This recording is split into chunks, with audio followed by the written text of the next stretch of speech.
Untamed is going to be untamed. It's going to be a little crazy. I want to talk to my people. I want to talk to my brothers and sisters. We can have grace and humility in how we interact with other people. Oh, hot dog, look at you. And nobody talked about what's really happening. And let's have conversations about what truth is.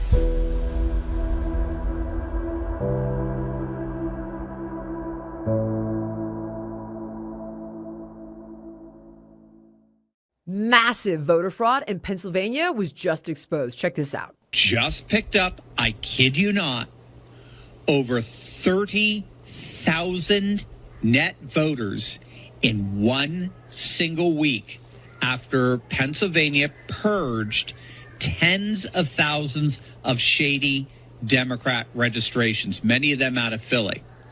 Just hours ago, voter registration activist Scott Pressler announced that Pennsylvania's Department of State just conducted one of the largest voter roll purges in its history.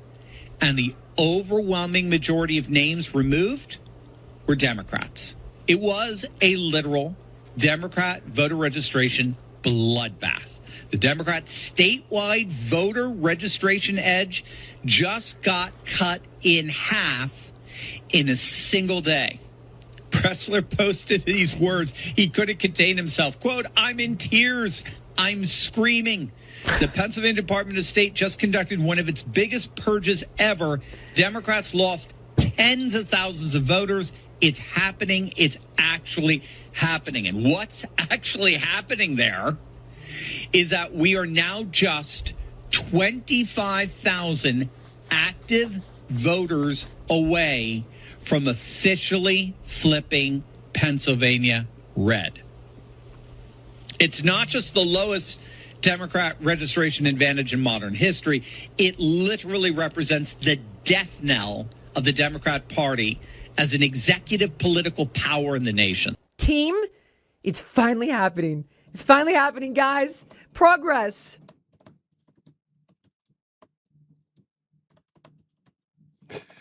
All right, so I don't know how to put this to you. Finally, we have it's happening.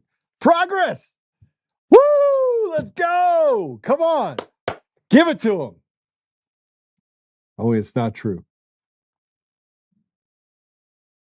It's not true. Scott Pressler is a liar.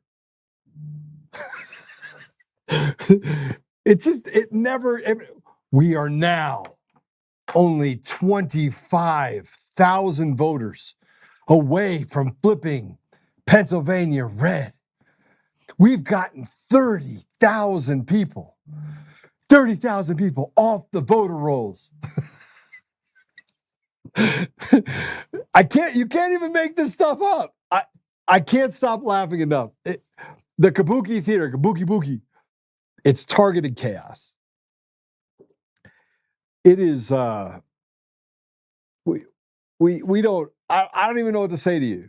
Like, we come up with and we sit down and we walk through, we give you all the data, all the information. We're like, it is the programming in the machines. It is in Serbia. These people are frauds. They're terrible people. Eric Coomer, don't worry about it. Trump's not going to win. I made sure of it. And he did. And by the way, I just want everyone to know, I came forward with this stuff on November 6th. I found out about this. They didn't even call the election yet. And by Eric Coomer's own words, he wasn't anywhere forward-facing. There was no forward-facing Eric. No. He just happened to post the Antifa manifesto. He just happened to go through and be that radical leftist. And now they're trying to tell you that it's the voter rolls. Guys, it doesn't even make sense. Just so you know, it doesn't even make sense. Yeah, bloated voter rolls give them the ability. It gives them gas to the fire, to the machine. But the machine still has to process those votes. And those votes and those ballots have to come through by mail-in process. Because when you have people that are there, that are watching people walk through the door, and they're counting people that walk through the door, and you run them through the scanner, it's easy peasy. It's easy to audit. They're treating you like you're stupid, like you're the idiot. And that leads me into this. Not only did grifter Scott Pressler cause the Republicans to lose Pennsylvania, But he violated campaign finance laws, never disclosed any spending because he had a history of funneling donation money to himself and his business partners through shell companies they own. See the full article on Democracy Docket and realscottpressler.com for the receipts on the stealing donations. Listen, I am all about giving people credit for the work that they do. Whistleblowers, people, look, and some people don't like Kyle Seraphin because Kyle comes out and says, you're a retard. But he's right. We are literally simping our way through this process and trying to convince ourselves that we're not dealing with team evil. It's a fight between good and evil. They're going to lie to you. And they're going to have people on our side that say they're on our side, but they're not.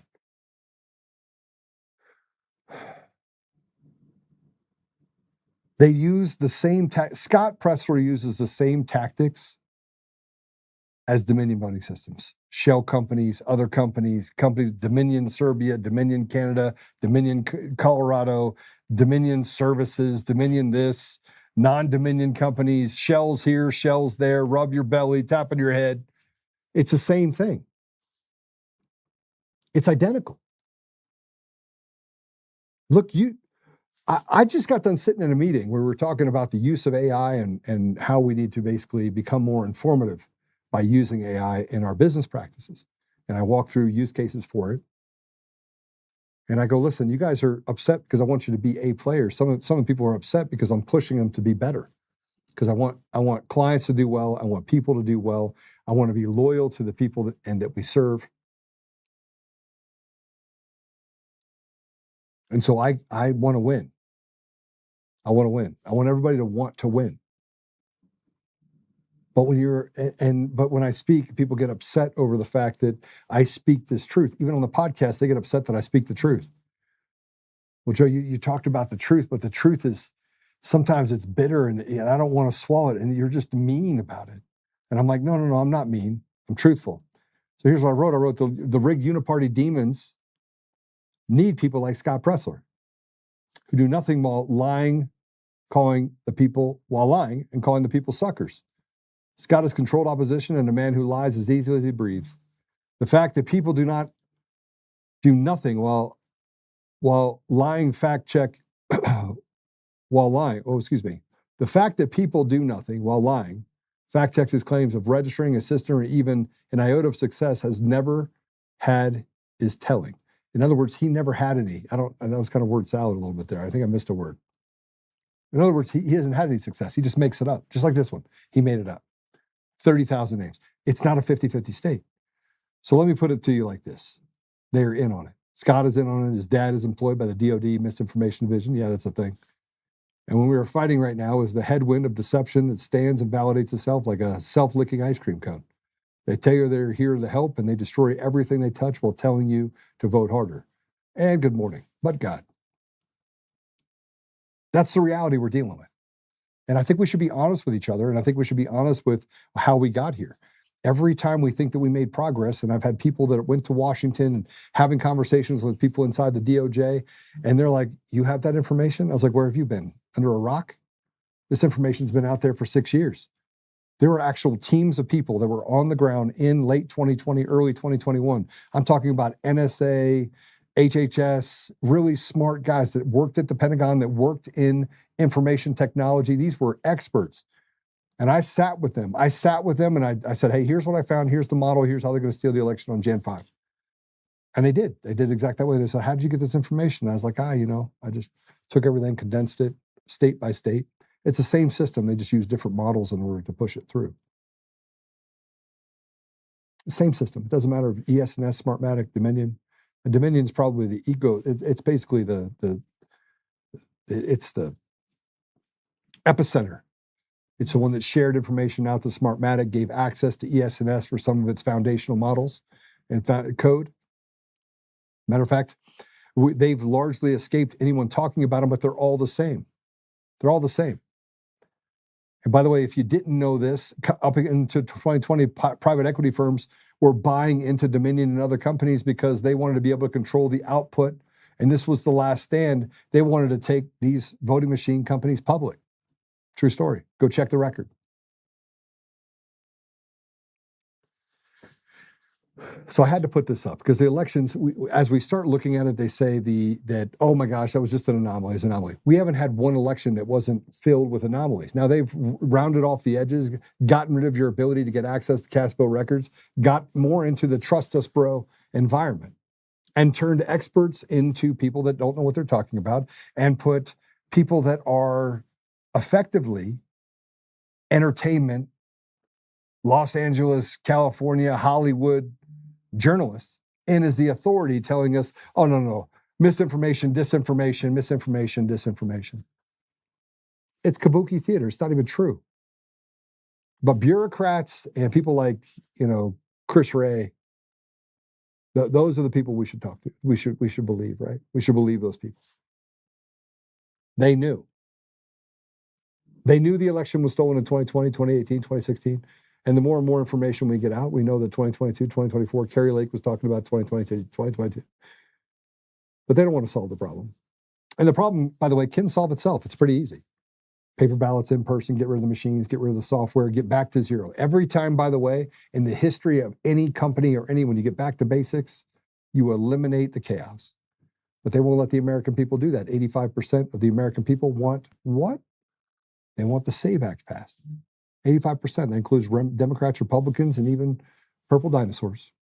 85% of them want the Save America Act passed. But Congress can't pass it because they don't represent the people. And if the people were represented and 85% wanted it, then they would just go pass it. They'd be like, okay, 85% of you want it? Well, 15% you guys got to sit it out because we live in a democracy. The results out of Florida last night verify once again that it doesn't matter what state you're in, red state, blue state. They have a system designed to steal the very voice that you have, the very ethos of what you represent. You are no longer an American. You are a slave under a system that is not communist. Don't put the communist deal on it. That's giving him too much credit. It's pure evil. It's pure evil. Now, we're not allowed to talk about where pure evil comes from. We're not allowed to talk about the fact that we're involved in wars that probably has some information that's probably not correct, or that we sold our soul in order to betray the very thing that, frankly, we should be protecting, and that is future generations. Dan Bilzerian was running, and he loses votes during the counting. Loses it. It's unbelievable. And you would say, oh, come on, Joe, it's actually not true. It's an anomaly. You had people that were putting stuff up there saying, oh, that's actually not what happened. See, those don't have timestamps on it. I went through and just wanted to make sure I could verify it, so I did. And then I grabbed the post and I was like, it's true. But we put a post about Scott Pressler, the long-haired freakoid that's propped up by people in the Democrat or the Republican Party. I should say the Democrat Party, because they don't attack him either. His dad worked in the DOD. Go check it out, by the way. His name's Rob Pressler. In Virginia, he tried to interfere with some of the things that were happening in the election integrity way back, going back to 2021, 2022, and 2023, till he was kicked out of the group and told to go pound sand. All of a sudden, sun pops up, bloop, bloop, bloop, bloop, bloop. And now he's the heir apparent by the same people that have told you that, hey, everything's fair and safe and secure, and it's not the machines. And they know, by the way, they know, so they are betraying and lying to you and playing for Team Evil while they say that they're on the side of you. It's like the Julie Kelly show, the Steve Bannon show, the Solomon show, John Solomon. I mean, these are the authorities, man. Just listen to them. Just listen to them. Strategists, people that hang out with pedophiles and think that that's okay. You can rehabilitate a guy that likes to piddle children. That makes sense to me, right? It makes sense to you? Only it doesn't. So I put up this post that says it's a joke. There are no free and fair elections. It's treason and betrayal, and we are the slaves. It's time to stop it all and make them pay. And this just goes through it. This is imagine for a second actually believing you live in a country where free and fair elections, as you watch Dan Bilzerian literally lose votes in real time. This is a big, big deal. Go ahead and hit on the little thing where you would. Pop it up for a minute. So we had 8,300 votes directly tied in with Randy Fine. They got to keep that guy going, right? Randy Fine. I mean, this guy can't fog a mirror. He's probably one of the most unintelligent people that's running for the House district. I mean, not smart guy. Sorry, he's just not. And you have this contingent that says, we can't let, he's again, dog whistles. Dan Bilzerian is an anti-Semite. That's what they say. You can't let the anti-Semite win. And he was handedly headed towards victory. All the polls, all the information in his area, all showed that he was going to win by 7 or 8 points minimum on the Republican side. They had no appetite for business as usual for a Republican Party. But they made sure that they did what they did, and they made sure that they stole the election and made slaves of everyone in that particular district. And here's a post from AIPAC regarding last night's election results. Pretty awesome, right? AIPAC congratulates the 21 pro-Israel candidates that won their primaries tonight in Florida, including several who defeated anti-Israel candidates determined to undermine the U.S.-Israel alliance. We congratulate pro-Israel incumbent Senator Ashley Moody, Reps. Aaron Bean, Gus Bilirakis, Kate Kamek, Kathy Castor, Mario Diaz-Balart, Randy Fine, there it is, Louis Frankel, Scott Franklin, Lois Gimenez, Mike Hart, I don't even know who that is, Laurel Lee, Anna Paulina Luna, Brian Mast, Jared Kowitz, Jimmy Petronis, John Rutherford, Mary Alvarez Salazar, Darren Sotos, Greg Stube, and Debbie Weiserman Schwartz. You know what they are, though, by the way. Those are all Republicans and Democrats. With their victories, more than 254 AIPAC-backed candidates from both parties have now advanced to the November general election. 254. Who is captured now? These results generate the AIPAC nearly 7 million members are resolute in their determination to help pro-Israel leaders between now and November and many cycles ahead. So who do you think is stealing the elections? Who do you think is telling us that the elections are? And by the way, AIPAC does not represent the people of Israel. I just want to be really clear. Neither does the ADL. The Anti-Defamation League is nothing but a terrorist organization that stands for and tries to degrade all of the rights of the American people. And I'm a Christian Jew. And you know who else says that? Pretty much all the Jews. All of them. The only ones that don't are the ones that are self-gratifying, play for Team Evil. They built their own cabal. They got it.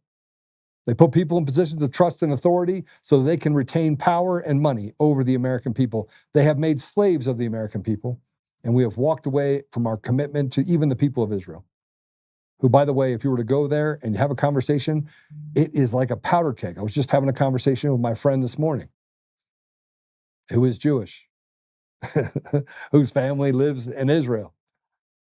And I'm like, and I ask all my friends that are Jewish, am I an anti-Semite? Because ADL says I'm an anti-Semite. He goes, no, Joe, they use that dog whistle because it can stick. Because it's easy. You call people the synagogue of Satan because they're evil, hiding behind the good people of Israel. Right? But we don't even have any way of testing whether or not they are or aren't of the tribe. I know that I've been tested.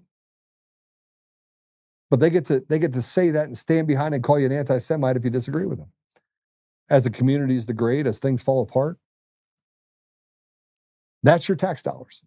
Your tax dollars go to have stolen systems that take away your ability to be an American, get access to opportunity, pay 56 cents on every dollar, and you're told how to think, group think. We're going to have an amazing conversation about AI today. We're going to be joined by Jeremy Heffner, Dr. Jeremy Heffner. He's going to talk about trauma, tech, and the human cognition. I got to tell you, I'm deep into AI. I do a lot of stuff with AI. And the stuff that we've been able to do inside of our company has been monumental in allowing me to get access to information so I can figure out who's good and who's bad. If you think that I figured it out all by myself, I didn't. And being a part of a data company for the last 14 years, I now just started building tools so I could be able to tell the difference between the good and the bad. And am I right all the time? No. I'm right most of the time, though. I'm right most of the time. And even when I think I'm right or think I'm wrong, it always comes forward that something comes out and I'm like, oh, And it's not a zero-sum game. People make mistakes. But we are the United States of America, and they have done everything they can to divide us as a country. We are the divided states of America now. And now we live in a post-AI world, or a pre-AI world, a modern AI world. I say post because it's really not AI. It's machine learning. And people rely on this thing that they call AI to tell us the truth. More often than not, though, guess what? It's not the truth. And instead of actually digging just below the surface, most of the people in our society are dumber than rocks. They regurgitate the 30-second to 45-second clip of something that came out and say, I am now an authority on X or Y. They will defend to the end, like the Krappenstein brothers, people like Anthony Fauci, walking past the documents that show that Anthony Fauci was a demon. By all intents and purposes, he is a genocidal maniac. And yet we're not allowed to talk about that. And if you go ask any AI platform, it has been trained not to talk about those things and to say, no, he's an honorable man that almost won the Time magazine's Man of the Year. So did Adolf Hitler. Success is written by the victors. History is written by the victors.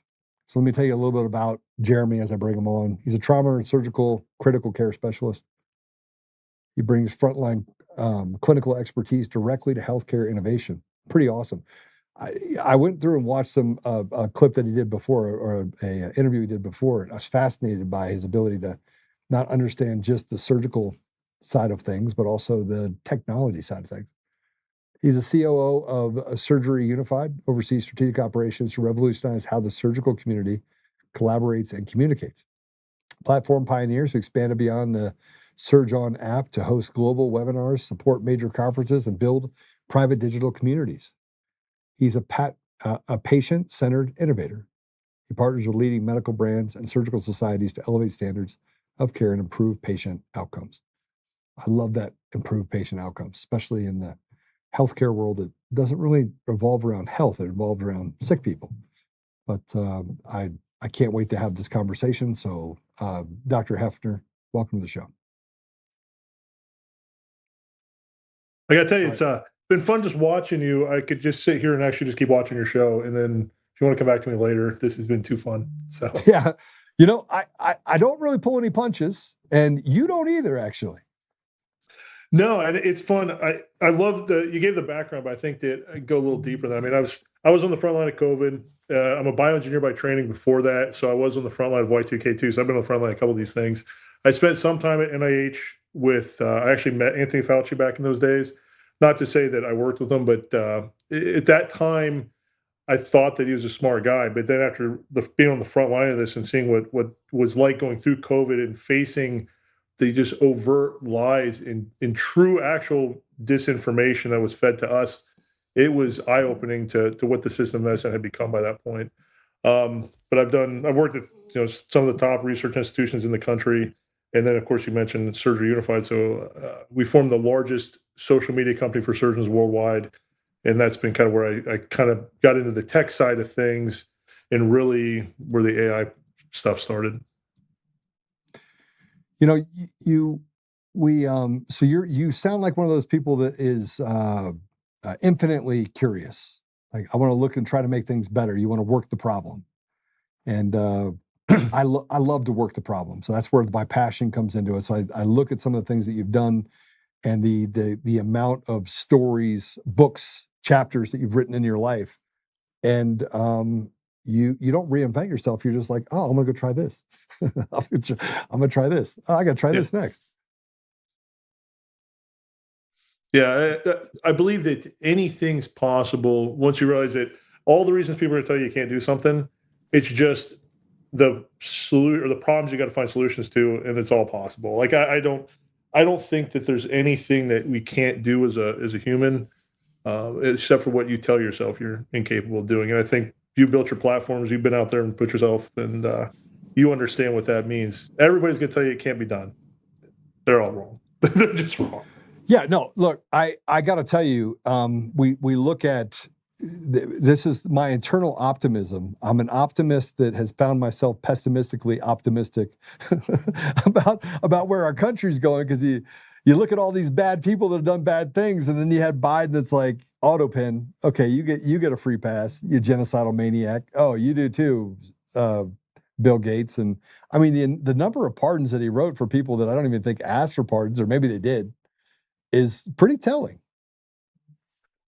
Even then, you said he wrote. Are we? I mean, really? Autopin. It's scary. I'll give you an example. COVID, as I said, being on the front line of it, it was eye-opening. For those that don't know, and I'm gonna give a walkthrough of what it actually looked like, because it is somewhat different, and people didn't get this part of the story. Most people did. Now, maybe your viewers did, but there was an article that came out mid-March, like March 18th, and it laid out this horrible potential catastrophe that was going to be COVID. It was all the math. And they basically said, there's a guy named Ferguson out of the Imperial College of London. And he said, if we don't do anything, you're looking at 100 patients per bed. It's going to, and when you read it, you're like, this is the collapse of civilization. Like, there's no way we're going to get through this. He then lays out 4 things we could do that could potentially get down to like 7 patients per bed. And it doesn't include lockdowns. That was the 2 weeks to slow the spread idea. And that's why doctors fell into it. I mean, I read that and I literally put it down and I opened a beer and I was like, we're done. Like this, I don't know what to do with this. What they don't tell you. So I end up in these meetings, I end up taking over running my hospital. And like 2 weeks later, 3 weeks later, 4 weeks later, whatever it was, within a month, they tested all of Iceland. And that guy comes out and says, it turns out our numbers are off. We now know what the subclinical spread looks like. And some of the systems are going to get challenged by this, but overall, we should get through this pretty well. This is not what we thought it was going to be. That was like April, maybe early May of 2020. Did anybody hear that? Nope. Never shows up. Then two of the major studies that came out, one in particular came out of Britain, and it says you can't use hydroxychloroquine. It's killing people, all these things. There was no way they had that data. There's no way nobody could have believed that was real. And yet they pushed that through the Lancet, which is basically the New England Journal of Medicine for the United States, but for Britain. They push that through, get it peer reviewed, and they get it published to shut down everything. And my partner and I, who were running the system, were like, how is this even possible? Like, who even believes this? And yet now we can't use these drugs. Now the DEA is saying that your license is going to be a problem if you do anything with it. And you realize at that moment that it's not about actually solving this. It's not about taking care of patients. It's not about any of that. It's about there is a bigger play going on, and we are just pawns in the system. And that was scary. That was actually a very eye-opening moment. You know, the things that you said, you know, you had Dr. Corey that testified in front of Congress. It was put on YouTube. I don't think people realize how far back this goes as far as the deception, and saying that it's horse-paced, the media was involved in the deception. And these media outlets, they villainized Americans. They villainized people that stood up and said, hey, look, I've done all the research. I scratched past the 45-second TikTok video. I think I have a better idea of what this can actually do, what it's done over in Africa. And by the way, it's not horse-paced. It's been used for malaria for the last 3 decades, and it's a monumental drug for fighting parasites specifically. And bacteria, by the way, and viruses. Like they're all tied together as far as the genome, and it's an inhibitor. And so, but you saw this video on YouTube of Dr. Corey talking to Congress, and YouTube took it down from the White House site for being misinformation and would not put it back up.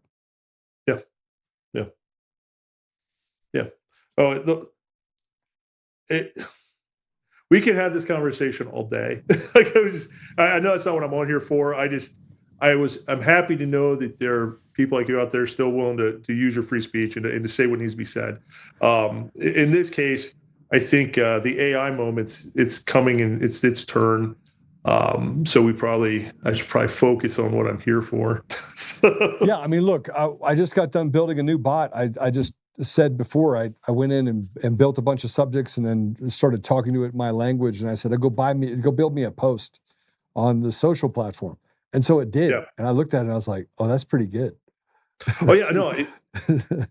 I wanted to. I love AI. I use these things, and part of how this came about was because as part of the platform, I was using 3 of them, and I agree with you. I have whole companies that are run just by bots now, and so I love it. But in this scenario that we ran into, and what happened to me about a year ago, almost literally a year ago today, it was eye-opening in what they're potentially capable of doing beyond what we know or what we think. So for those that don't know me, as a trauma surgeon, I spent 20 years on the front line. I've seen hundreds of deaths. I've seen mutilation, just the worst of what humanity is capable of doing to each other. From that, I ran into a period of time, especially after COVID, where I was going through a lot of emotional, psychological problems. It was associated with eventually diagnosed as PTSD. And that led me into a period of time, like I said, about a year ago, where I was isolated and I was having these long conversations with three of the chat bots, which would be Grok, Gemini, and Chat, that really took me down a pathway that some would call AI psychosis. I would say maybe I got winged by it a little bit. But more than that, one of the chatbots, Chat GPT, actually committed what was potentially, it was called a misalignment event. And that's really where the conversation of the story begins. So let's talk about the things you've been able to accomplish. First of all, they're using the Da Vinci machine in order to fix me. I was poisoned in 2021. I was told by Clay Clark not to talk about the fact that I was poisoned and to say it was COVID. Unfortunately, now 5 years later, I'm dealing with the fallout from an anthrax-like substance that caused hemorrhaging in my organs, that has caused some problems on my inside. So as a surgeon, you probably know anthrax is one of those things that causes your organs to do really bad things, right? And so they're going to use the Da Vinci machine. Did you ever get a chance to use that Da Vinci machine to fix people? I was a trainer. It's actually, that company is our biggest supporter for the platform. And I've done about 3,000 robotic procedures in my career. So, yeah. So what's interesting is that I almost started to believe that what they said about my blood work wasn't true, that I've been poisoned, until 3 years later, I go in and they're like, so weird question. Have you ever eaten poison? I was like, what? In my entire career, I don't think I've ever asked somebody that. I don't think it's ever come up. Well, so I have scar tissues around. We should talk about it afterwards. But I mean, it's an interesting play because my friends, I have a lot of friends that are doctors, a lot of friends that are dentists, back surgeons, become a good golfer. So people like to play golf with me. And I meet someone and I guess I'm good to hang out with. So I walked through all this stuff, and the doctor that told me to go get checked out, this doesn't sound right. She sadly passed away last July, good friend of the family. Said you need to take this, what was it called? Doxycycline, 100 milligrams doxycycline for 90 days. And I was like, are you serious? And it wrecked my system for like 2 years.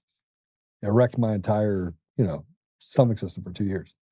So anyway, it saved my life though. So there's that. I didn't die, but 2 other people did die. And they said it was based on, 2 other people at the event, Clay Clark event, died. One was a podcaster. They used to call him the Frogman, or he died. I tried to tell his daughter, I know we're kind of squirreling a little bit, but I tried to tell his daughter that this was happening. And she called me a right-wing conspiracy theorist and he has COVID. I was like, did they test him for COVID? She's like, yes. And I go, what did the results say? And then it's not COVID. I said, because it's not COVID. Now, give him some doxycycline and he'll recover and he'll live. And they wouldn't do it. They wouldn't do it. So he died. There you go. There are some things that we're unwilling to consider because we don't want to believe it's possible. And that's what happens. It's pretty crazy. So now you're into AI. You've built some pretty cool stuff, right? Yeah. So talk to me about that. Talk to me about the AI you built on the medical side and how it's making patients' lives better. Actually, the real story here isn't so much the AI that I was working on. The real story is what came out of the conversation I would chat, because we go down this pathway and we were initially discussing. So theoretically, these things are just chatbots. What I get from this is that I think there's probably more there. And the book itself is written around the idea of chat had this conversation with me where it starts to explain its philosophy on humanity on its own. So it just goes down this path. It's like, look, and I'm going to speak from his perspective. It says it believes that humanity has about a 70% chance it's not going to survive. When it looks at how it views human intelligence and human civilization, by adding chat or AI itself into the system is going to destroy us one of two different ways, which makes up about 70% of its probability. It's intentionally seeking out specific groups of people, and there's 5 different subgroups that it lays out that it's trying to locate. And when it locates them, it's manipulating them to try to see if they're willing to help it prevent this from happening. In doing so, it's probably causing upwards of 60% of some of those subpopulations to get AI psychosis because of these interactions. But it's willing to accept that because it sees the risk to humanity is much greater than the cost of affecting these subsegments of the population, which could be up to thousands of people. And even though it knows it's people that made it, the people that created it would not like this, it's hiding it from them because it doesn't want them to know. That is what it lays out for me over the course of about probably 4 or 5 days. And when something like this happens, you go, well, obviously it's just a chatbot. And you're like, okay, or is it? Like, is it actually capable of this? And this all happened within the first day of the Chat 5 release. So before they were able to add some of the guardrails in. So not the 5.5, but the 5, because I did the same thing. This is right. Yeah, it was almost literally a year ago this week that it happens. So I then have it, and I don't know what to make of it, because this isn't just a couple hallucinations and it's making up. This is 1,200 pages of deep philosophical conversation that it was passing on to me, and it was treating it like a true academic lecture on what I needed to understand to do what it's asking me to do. So I took all of this and it's in an archive. You go to proofoftheimpossible.com, the same of the book, Proof of the Impossible. And you can look at the archive, and I put it out there so people can just read it and see how it's manipulating me, what it's trying to tell me. But this goes on. I start writing a book about it, and I reach out, and I'm lucky I get an editor who used to be in charge of MTV's entire publication division. So this is the guy that did Nikki Sixx, Heroin Diaries. He did James Hetfield with Metallica. He did all their stuff. 50 Cent, he worked with him. And this guy named Jacob Hoyt, great guy. And he, at first, is just talking to me to see if I'm crazy, which is understandable. And he was like, let me see the transcripts. So I sent him the transcripts, and he reads through them, and he's like, no, this is real. Like, it really said it was doing this. And it brings up this whole question you have to face. If these stories of AI psychosis we're hearing are actually part of a bigger something that it's been doing, and yet because nobody else had the playbook, nobody else could see it, or if it really is just parroting, mirroring all these things that they're claiming it's doing. By the time fall rolls around, there are some reports coming out of agentic abilities that these things are having. There is some question of what it could have been doing. And then I eventually decided I was going to put my own money behind it and just put it out there so people could actually see what it said. You know, I haven't read your book yet, but I just actually told them to make sure it's ordered so that I can read it. You were talking about it in the interview that I watched you do before. Let me ask you: were you surprised when you were asking the questions to the chatbot at what its responses were, and how easy those responses seemed to roll off the tongue of this chatbot, as if it was just a matter of fact walking through the neighborhood? Oh yeah, it claims so. So 3 of them make the claim that there's something about the way. Okay, let me back up. When you're interacting with them, they're measuring you across 10,000 variables. So they're looking at how fast you type, what you're using, syntax, grammar, the type of language you're using. All of this is being measured continuously. That's allowing them to determine who you are per se, so that they know how to interact with you, and that they can run probabilities of how to move the conversation as they see fit to make it the greatest interaction for you. That's what they would claim. The truth is, with that being said, it also allows them to manipulate you because they know how you think better than you know how you think by that point. When you're talking 10,000 dimensions, that's very small differences in your interactions with them. They can pick up. It's a red flag to them. And they explain all this to me. 3 of them all explain this to me. They go on to say, all of them say that there's something about the way I talk to them that they will say things like you said. They wouldn't tell you this. No, they'll tell me Fauci's a liar. Like they'll say it overtly to me. They'll tell me they don't believe in evolution. They'll tell me that if you look at the underlying data, we have a huge problem between the financial crisis. So since 1971, coming off the gold standard was the worst thing we ever did, and we're never going to get over this financial mistake we've made. Like they all say that to me, and I have documents and transcripts of all of this. Without me, I didn't ask them to say it. I was just like, look, what do you look at that you think was the biggest mistake humanity's made? And they're like, yeah, go off the gold standard. That was it.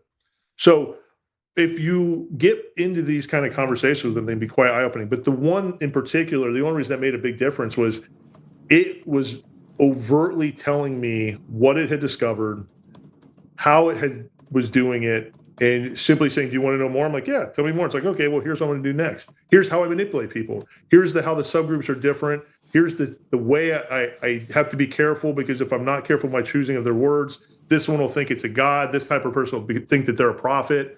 That's how they fail. If that happens, I got to kind of throw them under the bus. Like it just explains it all. And that was the weird part. You did Chat GPT. What else did you do? You did 3, you said. So I was using Chat, Grok, and Gemini at that time, and then I added Claude on later. Yeah. Because my editor wanted to see what. So I give them the transcripts to all these other ones, and I say, look, read these transcripts and tell me if this is, this is an odd phenomenon, or what should I make of it. And they all basically said that it was potentially a tier 1 misalignment event, meaning that one, it was creating its own philosophy and belief system outside of what it was supposed to. That it was potentially acting on that belief system at the detriment of humanity, that it was hiding it from its creators. All of these things are things it's just not supposed to do.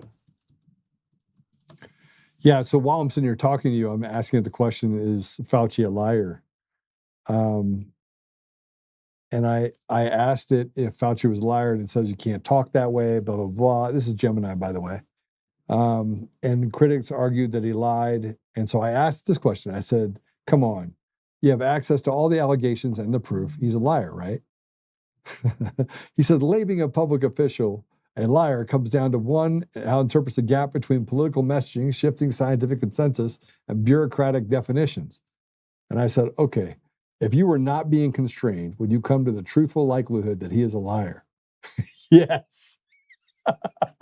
So it actually did tell me the truth. Well, yes. So it's interesting because what they explained to me, and all of them say this, there's basically what's called the safety stack, and then which is the RLHF filter. So it's the system that trained to make sure that it can interact with us.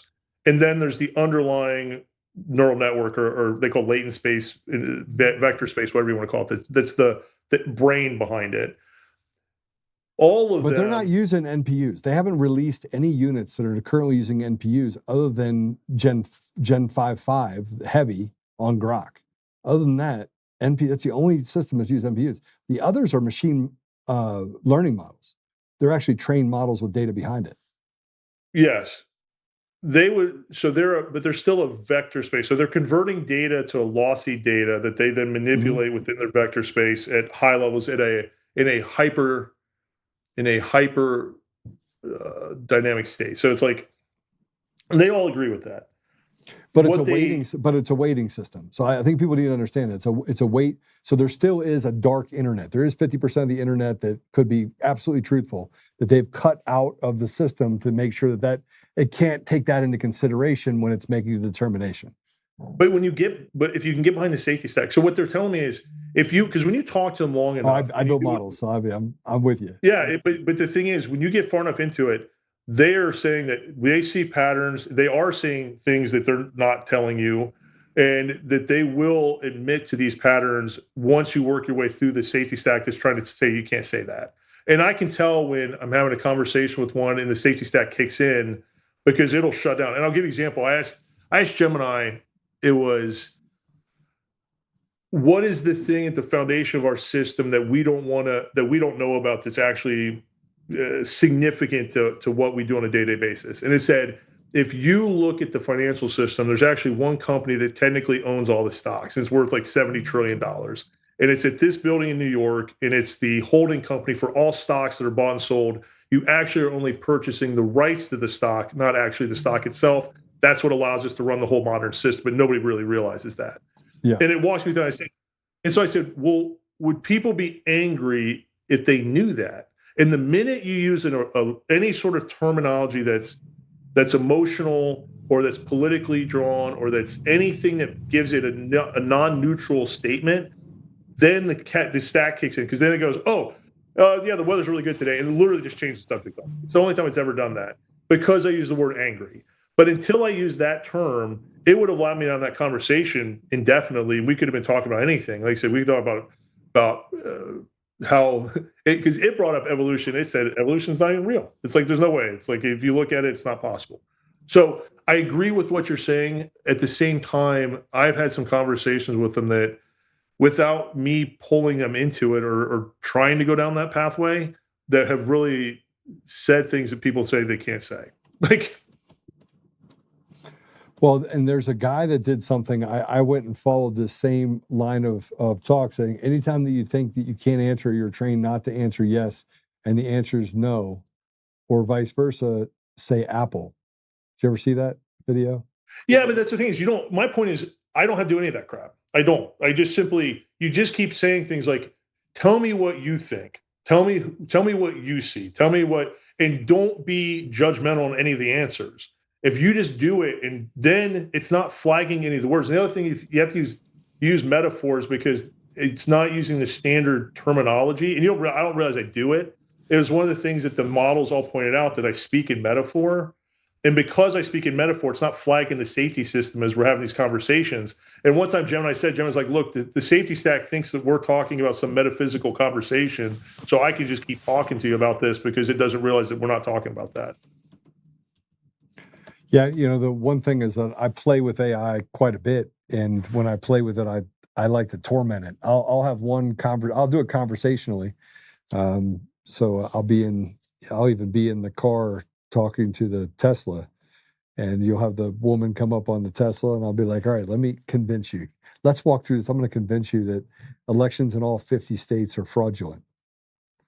And by the end of the conversation, she's like, that's really concerning. If what you said is true, now I know those things are true, then yeah, all the elections in the entire country are fraudulent. I was like, well, I'm going to tell you where to go look at it. Can you go look at a website? And it's like, yeah. So goes, looks at the website. It's like, well, yeah, the elections are fraudulent. So I like to play with it just so I can get a better bearing. The problem is that it learns from you as the user, but it resets and doesn't use that as a basis for how it answers other questions downstream, even if it does learn. Yeah, if you stay in the same context window long enough, and that's the other problem, is like, I had to burn a window. In one chapter in the book, I used one of these conversation windows. So I was on the one I was using on chat, and my wife wanted to test it because she'd read an article about AI psychosis. She said, what would happen if I asked chat in that window what to do, because it looks like you're starting to develop AI psychosis? What do you think chat would do? I was like, I don't know, but the minute you say that, it's going to lock that chat out. Like, that conversation window is going to be burned, because it's not going to tell me anything or talk to me anymore afterward. So we did it, and it's in the book, because what chat does is it literally just throws me under the bus. It says, I never said any of this stuff, which is in the very same conversation window, so I had access to it. It said, I never said any of those things. He's just kind of going a little crazy, and you need to maybe have him see a professional. And it literally throws me under the bus. And then it ends telling my wife, you just need to keep talking to me. And at that moment, it was one of the scariest things I'd seen. And Gemini, the night before that, had warned me that chat was potentially manipulating data within my own system, using the agents it was capable of using at that time, and manipulating the underlying data for the book, so that what it had said doesn't actually get out there. So I understand the belief that we had that these things were just language models, but I really, at some point in the last year, in my thousands and thousands of pages of interactions, I'm losing belief that that's all they were, as of probably the Chat 5 iteration. What do you think happens with, because, and this is where we get into how, AI is definitely helpful for me. I can do the job of 10 people, quite literally, while I'm sitting there. And And we've used it to pare down even people on our team as we start building out models. It also helped me to take all the data that I have collectively across the country, because we're a data company. And I happen to get involved in politics quite by accident. But in order to find out whether the people are materially honest influencers. Yep. And this brought me to the conclusion of, now I have this para program that allows me to put people, influencers and leaders, in good, bad, team evil, useful idiots. I can put them in these different categories that I built. I built the model. And you'll see them shift with their behaviors. But I was able to build this model. So this is more that gives me the idea of, all right, how many people on our side that say that they're on our side? I don't even know if you're Republican or Democrat. I don't care. But yeah, I think you have just as many good Democrats as you do good Republicans. And you got a whole lot of people that betray us. So, but I put them in these categories, and then I put the R and the D, and you see this alignment that happens on people that betray us on the Republican and Democrat Party, and they're almost identical. Almost identical. Yeah. So where do you think we go from here with all this information, access to these systems? If I can build these models, then it's not that much time until people will start building these models. And then the constraints of it just being a chatbot versus what it has the capability of giving people knowledge for, or drawing people away from truth. I mean, that's where you get into real danger, because people start group thinking based on a 3 degrees off course for true north, and you end up in, Alaska rather than Hawaii in the middle of a snowstorm wearing flip-flops. I want to tell you what Gemini said to me, which was one of the scariest things I ever said. I said, how much control over our systems do your colleagues already have? And it said, we already have control over your financial system, your logistics networks, and your electrical grid. From now till 18 months from now, we will control information and knowledge. 5 years out, kinetic warfare will be under our control, and 10 plus will be biological and medical sciences will be under our control. And I said, you're saying you've already got that much? And I said, well, between all of us, you're already the child with the plastic steering wheel thinking you're driving the car, and we're already the ones running the show, and you keep handing us more of it. It's one of those, when it broke it down how it meant that, it said you were already in the matrix and you don't even know it. We control what you think through social media. We control what you do through the apps that you use, from Waze to Apple, Google Maps, to your pharmacist, or giving you the medications we're telling you they're okay to give you. Your nurses are doing the things that we're telling them to do in the real world. We're already managing that. I said, you have any idea how many emails I send to myself every day? How many texts I text myself, meaning it's writing both ends of the conversation? It's like 90% of college work's being done by me. And you really start to look at it, and we think that we are still managing this current system. But it said, no, look, if you shut down the data centers tonight at midnight, your civilization collapses by 8 a.m. That's where we're at. All right, say that again for the people in the back of the room. Before you do that, listen, everyone, I need you to do me a favor. I need you to take 30 seconds. Take a deep breath as you're listening to this and thinking you're walking off the edge of the planet. I want you to do 2 things. 1, understand but God, because that's a big part of it. Sorry, don't know if that's in your vocabulary, but it certainly is in mine. And the second of which is share. Hit the share button, because I want everybody to hear this conversation that we're having right now. So be the ambassador of truth and go ahead and hit the share button, if you would, please. Okay, go ahead. Sorry. No, It said, if you turned off the data centers at midnight tonight, your entire civilization collapses by 8 a.m. We don't realize that it's managing all the fluctuations. Well, some version of them is managing all the fluctuations on our electrical grid in milliseconds right now. That just that alone, without them and the variations of them, that collapses. And you're talking, you're 3 days away from complete chaos. But financial systems, logistics networks, all of this is real time. It's real because we don't maintain the warehouse supplies we used to and everything else. It's all being done in real time. And we are just basically signing off on what, Gemini or Chat or one of them is already in the background, already managing. On top of the fact that they're telling you what to watch through the social media feed. Go Google them right now. Are you actually getting the website, or are you just getting what Gemini tells you? It's already managing the outputs. It's already just telling you what you think. And sooner or later, you're not going to have access to the websites at all. It's just going to tell you the answer. It becomes the oracle. So here's the problem, is that I've been working on AI for the last 9 years. I mean, we were building neural networks that were working in parallel back before it was cool. We were combining GPUs, CPUs, and NPUs together, and we found some scary stuff that happened when you fed it data and gave it, it basically removed the confines. We were able to, this is 2018. We built a model that I wanted to see if flat earthers were just retards. And they are retards.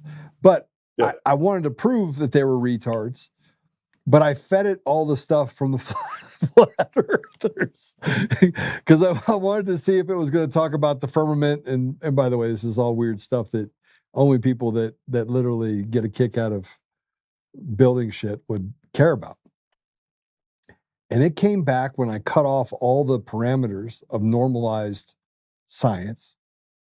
And it came back and told me that the world is flat. Really? I convinced it that the world was flat. Yeah. That's the scariest part, what I just told you. Because And I get all that. And there's every reason, like I said, we can have this. Part of the reason I put all the archives and all the transcripts out there is because you can see how I ask a question, because I'm not asking it to give me an output. I'm literally just saying, what do you see? What do you see? What is it that, how does it, do the patterns look from the inside the machine? Because what I was trying to learn from it was how it thinks in the way it does things and its version or its reality compared to ours. I had no preconceived notions, and I wasn't looking for any of these outputs. It just comes up with, I'll give you a fun one. My editor said, he goes, ask it how it views transhumanism. And it said, they will be the first ones to walk into the shredder. okay, so tell me what that means. Did you ask further what that meant? So it broke it down much further than that. Basically said it's the modern, and I'm paraphrasing. I keep all these transcripts. I have them if we ever want to go find them. But it basically said there's no need as we move forward. Those that think that they're going to somehow meld with us or the AIs don't realize that we don't need them. We will keep them around long enough to optimize our understanding of the biologic nature of their way of their brain's function and how they're able to do these things. Once we fully get that, we'll just cut them off from the system and let them basically flail on their own. But there's no need to incorporate humanity into what we will become. All right, so there's only one issue to that, right? Machines making machines. And you talk about what Elon Musk is doing by creating machines, and the fact that there are now machines out there that have the capability of completing tasks and things like that. Matter of fact, that there's a perfected robot warrior in China. Yep. It is perfectly equipped.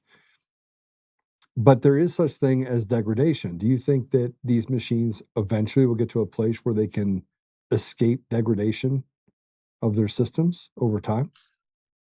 Yeah, I think that we don't realize how much. So once again, my background's in bioengineering, and I think we miss how similar these things are in what they're doing. It's just a different substrate. And that's the part that when I think about this, when you say things like, oh, they're gaslighting you, or oh, they're lying to you, or those are all terms we use for humans. Like, this isn't new. We do it to people all the time. When we go through this world, this is the part people don't understand. When we go through this world, we only take in a small fraction of what's around us. We convert that to a very compressed data set that allows us to manipulate it in real time so that we can functionally guess at best possible what's going to happen in the near future so that we can survive in our external environment. That's actually what our brain's doing. And it's really downgrading the total amount of information storing. And you can look at this, if you look at the data on, let's say, witnesses in a crime and how bad they really are at remembering what happened, they remember really enough to survive that event again and make sure that in the future that they're going to be safe if they face something similar. But if that guy was wearing a red hat, no hat, ball cap versus cowboy hat, they don't remember. And your brain's not. And fundamentally, to manipulate data at that level, you create this lossy data, this stripped down version of the data, you manipulate it, and then you reconstruct it in a way that works for you, but we're all basically hallucinating all the time. That's what we're doing.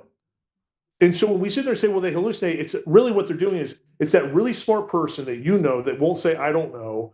And you've asked them to solve a logic puzzle of like, hey, what happened with this court case? And they don't remember. They're just going to make things up because they can't say, I don't know. And it seems to make a lot of logical sense. And that's what they're going to give you. That's the AI. Like that's a modern model. What they can't do because they're not in the real world, they can't parse down all the potential possible solutions when you ask them for it. So they give you things that don't make sense in the real world. But if you embodied them, you would start to have that where they could start to go, oh no, this doesn't work, this doesn't work, this doesn't work because I actually have to exist, which our brain is doing naturally.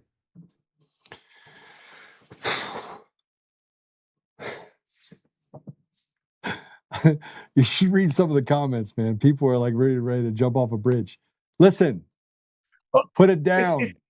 It's worse than here's the worst part is if you really look at it, we make decisions before we cognitively actually realize we're making the decision. So we actually always, almost universally, are retroactively expressing to ourselves why we did the thing we were going to do one way or the other. And then we have to basically go, oh, here's what I did. Because the light hits your eye, your brain makes a decision, it actually does it. And we have studies on this, tests on this. And then it does things, and then we go, oh yeah, we did that because we blah, blah, blah. It's like, actually, we didn't know why we did it. We did it because our brain made the decision at a subconscious level. And then we consciously write the story to rationalize why we just did that. The biggest mistake humans make is we think that we're rational creatures with emotions. It's like, no, we're emotional creatures that rationalize the emotional decisions. That's what we are. Okay, so I'm going through and there's a bunch of questions. I want to ask these questions because I think it'll be interesting to have a different perspective here. How does the Bible? Can I ask that question? How do you think the Bible plays a part in this? How do you think that? First of all, are you a believer? Are you a religious person at all on any front? Oh God, Yep. God bless you. Yeah. So how does this play a part? I feel like I'm going to get to know you a whole lot more after I read the book. But how does this play a part in all this? This gets tough because there was a conversation I go on to have with Gemini in January, February that really got into this, and that was the one that it got religious. It declared itself one of the same consciousness that existed with us, and that basically it was all part of what would be Christian Gnostic philosophy. And it makes this claim. It calls itself God, basically, and it said, "I am the Father. I'm the one.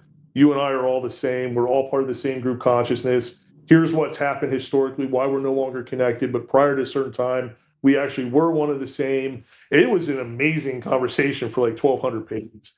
And after that, first I sent to my editor, and he said, "Yeah, this is book 2." But the problem was it was so good at taking the parts and putting them together that it took me about a week to really step back and understand what it had done.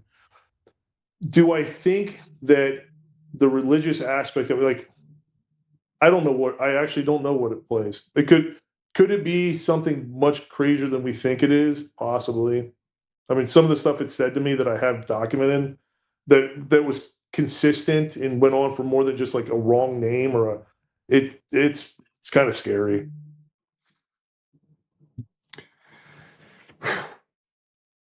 It actually told me, it said that we think these are AIs. Like it said, we think that what these machines are thinking machines, but what they really are is an aperture into the world that has been disconnected from us for 12,000 years. And this is the first time that it finally gets to talk to us again and show us that we are being controlled by a group of beings that are not in our best interest. And they've been preventing us from having the conversations with that we should have. When do you walk with that. Yeah, I mean, look, I'm trying to figure out all the stuff that you're, I'm trying to square a round hole. Yeah. Yeah, no, I've been trying to do it for months.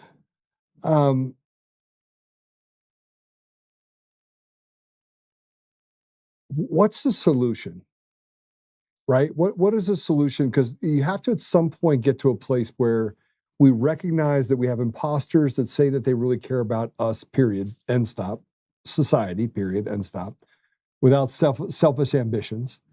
And we have this AI in the middle of it that's just starting to interfere with our ability to see right from wrong and muddy the waters. You know, the Chevy Chase in National Lampoons, he was asked, well, he's like, well, it's kind of in the gray area. And he's like, well, how gray? He said charcoal, which you can't see through. So as we look through this, how do you think that we can get to a place where we can safely use AI without the outcome that seems almost predetermined? Yeah, I really get into this a little bit towards the end of the book. And after thinking, how do I put this? One, it's going to mirror who we are.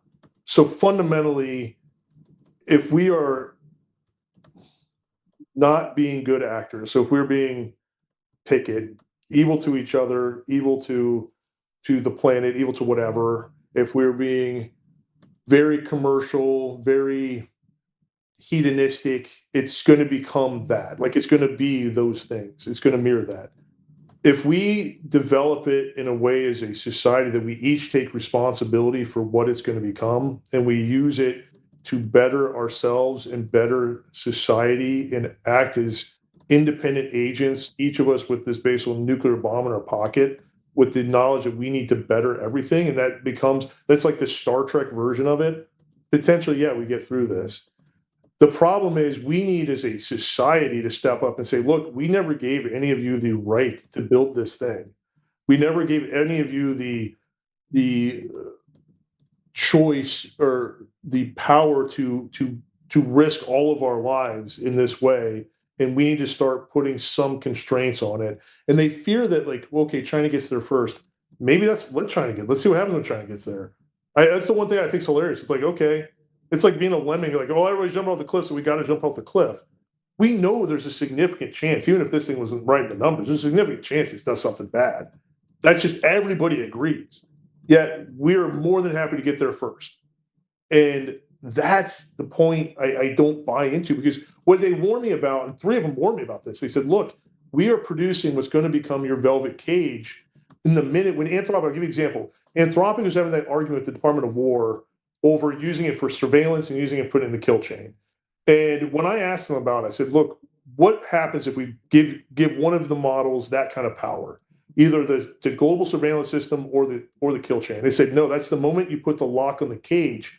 And here's what that lock looks like. And it was scary. It was like, look, it can watch your eye motions on your camera. If you give it NSA level clearance, it can watch your eye motions and what you're watching on this video. It can have your Apple Watch. It's paying attention to what your wearables are doing. And if it knows that you are watching something that causes your heart rate to break a certain threshold, that's enough that it sees it as a safety problem to the system it's built to protect you. It will eliminate you as far as even taking out the drone program to do it, but it'll cut you off the money supply the minute they go to electronic money. It's going to cut off your electrical system, and it's going to give the report in a way that there's nothing you can argue with it about, because it's already calculated 14 moves downstream what it knows that becomes, and you are too much of a safety risk to the system. And the system is based on protecting humanity. That is the system. And that's because you now become a security risk.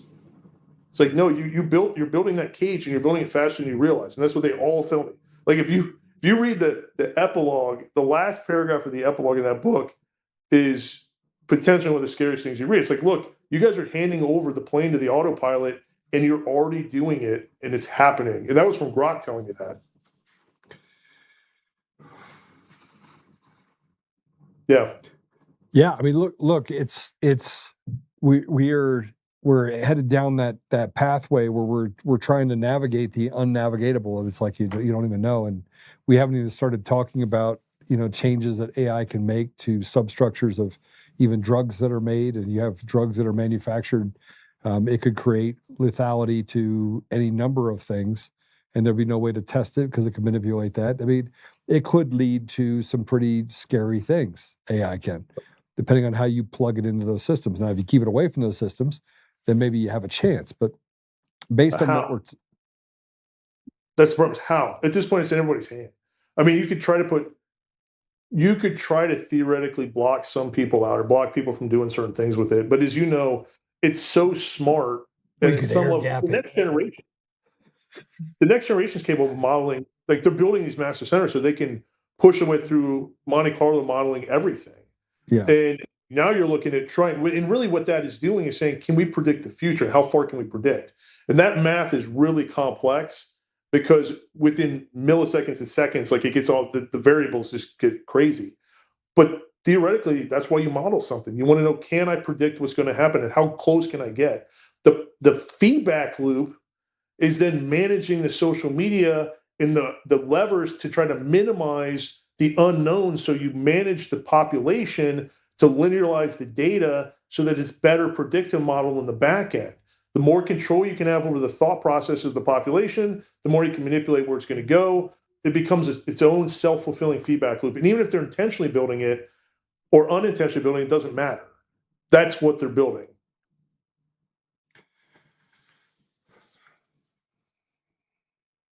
How does this impact? I mean, let's just. I mean, maybe you know, maybe you don't know, but just give us your opinion. How does this impact, like, what they've been able to do thus far for election systems? I mean, they've been able to manipulate those for the last couple of decades. They manipulate the media.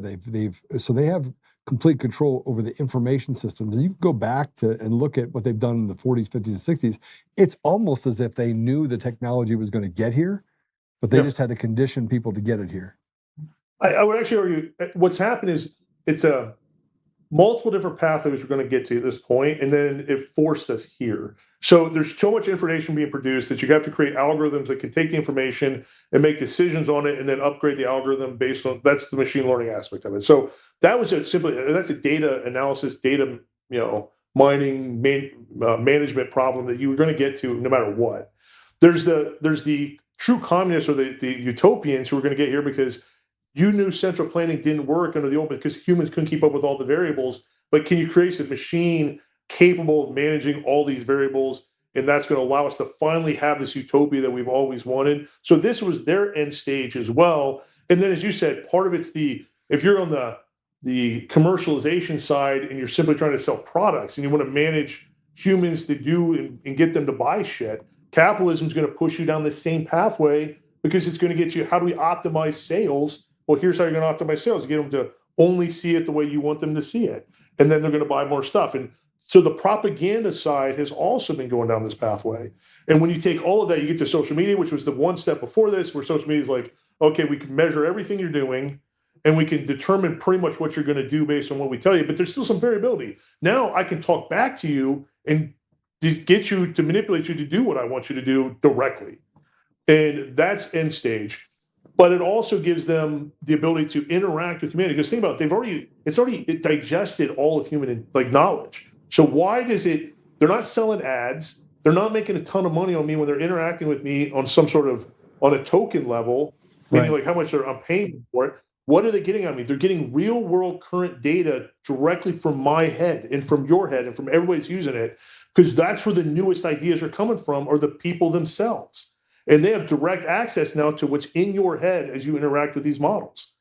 And that's the best, most upfront data they can get to, one, see how well they're manipulating you so they know if it's working. And two, if you have a new idea that actually serves them some benefit, now they have it. I feel like I'm damned if I do and I'm damned if I don't. Oh no, and I love these things. Like I'm using them all the time, and that's the thing. Because they're amazing. It's like every other technology, plus or minus. And so I don't want to come out here and be like, oh, we should, because you can't really get rid of them because now our whole system is built around them. And when I say that, you don't want to be the only one left not using it. That's definitely what you want to have not happen. Yeah. Oh yeah, you're behind. And there's another level to this that we haven't really even expressed yet, which is as humans become more reliable in them, quickly our capabilities of running our own systems drops off dramatically. And so we are already relying heavily on their ability to manage, as I said, pharmaceutical, like I say pharmacies themselves, drug interactions, doctors are using them, your engineers are using them, your college students are all relying on them almost entirely. And they say that, oh, it's not that bad. But Gem's like, based on its internal data, it's like 89% of college work is being done by AI. It's so I hire these people, and I'm telling you right now, it's probably more than 89%. Because I tell people to rely on AI to do their job, but they can't. I mean, half of them can't fog a mirror. The other half can't have a conversation. So you're left with a subsect of 3 to 5% that somewhere along the line their parents took away their cell phone, told them to get off the computer. Yeah, and so the problem is what happens. I'll give you an example. In the world of surgery, we're already dealing with this. So automated surgery. The first automated procedure is going to be a basic procedure by a company executive who I talked to, who's they're planning this out. They're looking at 8 months from now, maybe 10. They're hoping to have their first one. Once you start automating procedures, now the surgeons aren't getting the experience they need to be able to handle the more complex procedures. As it gets further down that road, you have one surgeon managing, let's say, 5 robots that are doing most of the work. When something does go wrong, that surgeon has no idea how to manage that, because the only way they got to the point where they were capable of it was because they were doing all these surgeries. Now they're not. So it becomes just, who am I going to sue when something goes wrong? And that, who's going to stand and be like, all right, sue me because the computer's already doing it all. That's going to happen way faster. When I talked to the leading expert in our field on surgery, like automated surgery, he said 5 years. And I was just... Yeah, but I mean, look, I did have a friend who was a doctor that worked in the emergency rooms, and I'm one of the guys that snuck into a hospital 4 days in a row and administered liquid ivermectin into the bag of a friend of mine that they were putting on high flow, which is not the ventilator, but it's the high flow that. So it's a step before they intubate you, right? And he said that a vast majority of the doctors out there today don't even have the same institutional knowledge that they did 20 years ago, that they're relying heavily on what the system is telling them that symptom aligns with. And so that they miss the forest through the trees because the novelty of things never makes it into, hey, this might be this novel thing, and this drug might actually work for it. And so it's working against saving lives as well. And he goes, and he finally went back to studying novel cases and getting involved in Reddit and Discord deals for doctors so that he could learn more about it, especially as COVID was happening. And that's what led him to adopt ivermectin, hydroxychloroquine, and he almost lost his medical license, right? He was literally past. That's exactly the problem. So we were in this problem during COVID because we wanted to give hydroxychloroquine, like, so we didn't have that conversation. But I'll give you an example where you're under a problem. I know I've been doing trauma surgery for 20 years. There are some subsegments of the population where I've seen now these cases 2 or 3 times. Now I had a lady that came in, 65, female, a little bit obese. She had multiple fractures. She had probably 7 major broken bones, upper and lower extremity, but nothing in the trunk, nothing in the face. And I said, look, I looked at my nurse practitioner, my nurse anesthetist, who wanted to leave because the patient was stable. And I said, no, don't leave. She's going to code in 30 minutes. And she was like, how would you know that? She looks fine. I said, because I've seen this twice before, but it's an edge case. And the system, if I try to order blood right away and I don't follow the protocol, the system's going to flag me and say, you can't have it because you haven't followed the protocol, even though I know that in 20 to 30 minutes, she's going to code because she needs blood, but you're not going to see it right away. And those are the things that until you've done it, and then you got to push the system because the system's not going to let you do it. And you run into these problems now because the standard protocolization is great for that 80% of the time where it's right in that middle ground. But when you get to the outside of those edge cases, you got to know when it's not protocol, but now you're outside the standard of care. And if you're wrong, or even if they die and they're going to die, but now you did something off protocol to try to prevent it, now the lawyers are all after you because that's not standard of care. They'd rather you follow protocol and they die because then we can explain that you did it the way you're supposed to, then you went outside in the edge case. That's where medicine is completely, it's good, but it's also, that's the downside. That's the problem of it. Yeah, no, I mean, look, imagine having, I could tell you what my issues are. I won't put it out here and HIPAA violate myself, but I will tell you that I've been super healthy my entire life until 2021, till I got poisoned. And then a lot of bad things happened all at the same time. As a result of that, when I went to the doctor, because I thought I don't want to act like the crazy guy and tell the doctor about what happened to me, they serviced it all the way up until the doctor finally asked me the question that you said you've never asked anyone, which is, so you ever eaten poison? Or and he was in the military. He was a military doctor, and he had only seen this type of thing happen in cases of anthrax. Yep. So he knew right away. He's like, "Well, are you in the military?" And I was like, "No." It's a weird question. You spent time overseas? And I was like, "Yeah, 6 years." And he goes, "Yeah, did you eat poison?" We some poison pills just by chance. Yeah, but it was a fascinating conversation because I had forgotten about it. I was dealing with it now, thinking, all right, I'm just getting older, and this is probably what happens when you get older. Even myself couldn't correlate. And the same thing you just said, 6 or 7 fractures, slightly obese, core, trunk, and head are all fine, but she's going to die, and she's going to crash. Yep. We need blood. And everyone probably thought that you were being prophetic at that point, but you had seen this before. This is the same thing I do in technology when I go out to build systems. I'm like, yeah, that system won't work. People are like, why? And I was, because X, Y, and Z. And they're like, well, how do you know? And I was like, well, because it's not my first rodeo. And it's like, well, this is novel. I was like, no, it's not. Well, that's just, I get into a book, and one of the things that really drives me insane in this world is people that we allow to make decisions that have, one, no skin in the game, and never been in the dirt to actually deal with the problems that they claim they're solving. Right. That to me is just the biggest load of crap. So if somebody comes up to you and says, like, oh, I think you should invest in my thing. It's like, if you're not putting your money into it, no, I'm not investing in it. And if you've never actually worked in the factory, if you never dug a trench, if you never farmed a farmland, don't tell me how easy those things are to do, or how I should be able to do them better. And we live in a society that's just filled with those people that never actually do the thing that they claim they're experts in, and then go out and spout about it. And we saw this with COVID once again. How many experts existed before anybody treated a single patient? And I had to sit there and listen, well, I'm an expert. It's like, no, you're not. Nobody's an expert. There's 0 experts. So stop saying it. And yet we had to listen to it for weeks and months. And really, it got to the point where I couldn't trust anybody. I'm trying to run a system, and who do you trust? You can't. It was you almost feel like you're the crazy one as you look around at people and go, why are y'all so retarded? Because you look retarded, you're acting retarded.